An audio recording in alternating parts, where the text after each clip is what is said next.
Now, President Obama outlines his plans to fight and ultimately destroy the Islamic militant group ISIS. In a primetime televised address, the president says he's preparing the US for a steady, relentless war with ISIS. He's authorizing airstrikes in Syria for the first time and expanding them in Iraq, as well as sending 500 more US troops to help Iraq's security forces. President Obama is also urging Congress to approve a program to train and arm Syrian rebels in a fight both ISIS and the Assad regime.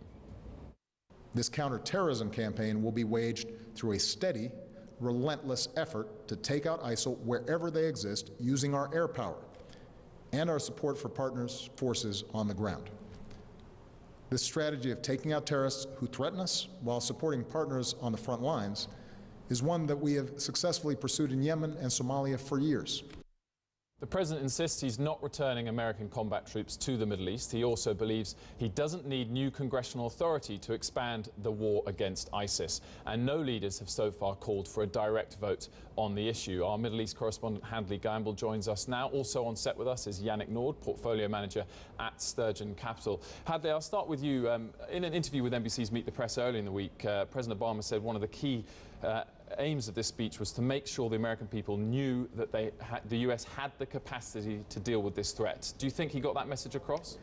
I would say, first of all, where has this president been? This is a new president, what we're seeing. He's very strong. He's coming across as saying, here we are, we're going to do something. We have a sort of a strategy.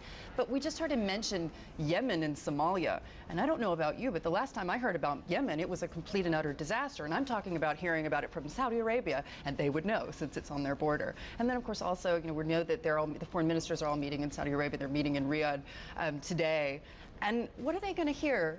Really, what is America looking to hear from Saudi Arabia? I mean, they're going to hear, we told you so, and we told you so big time. And unfortunately, I still don't see, just given my experience of the region and the people that I'm speaking to, and the diplomats that I'm speaking to, whether they're Iraqi, whether they're from the Gulf, or the Americans, there's still no clear strategy. You can't just say we're going to pick the guys in Syria that we like. I mean, they're of course thrilled, the Syrian opposition, because nobody's been paying attention to the Syrian opposition all of this time.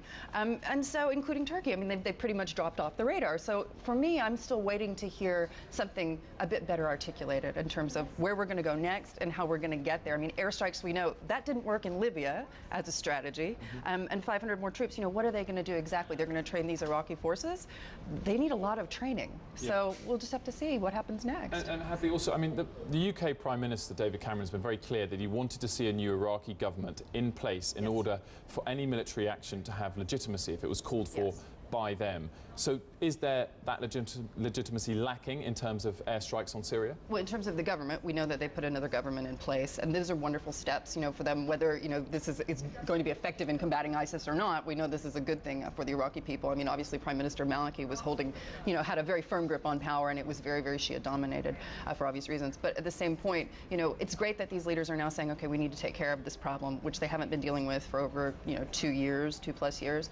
But unfortunately, it's going to be a long, hard slog, and I think that is unfortunately not getting articulated to the American public and certainly to the world. They don't have a clear strategy that I'm seeing yet that is going to be effective. There's not an A plus B equals C.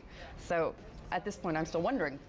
And Yannick, so far markets have, in general, shrugged off issues in the Middle East. More airstrikes, does that make a higher risk to the market? So far, it's not seen as a systemic event. I think Barack Obama went to this speech, he was very reluctant to have any kind of position. I think this speech is very important, but it's very important for US domestic opinion. It's a way to rally the support around him, to have a bit of cohesion, because so far cohesion doesn't really exist in US, in order for him to be able to do pretty much what he wants in the region. I agree, we don't know exactly what he will do. Doing strike from the sky alone will not solve the problem. You have to look at the roots of the problem, and you have to make sure that you solve it.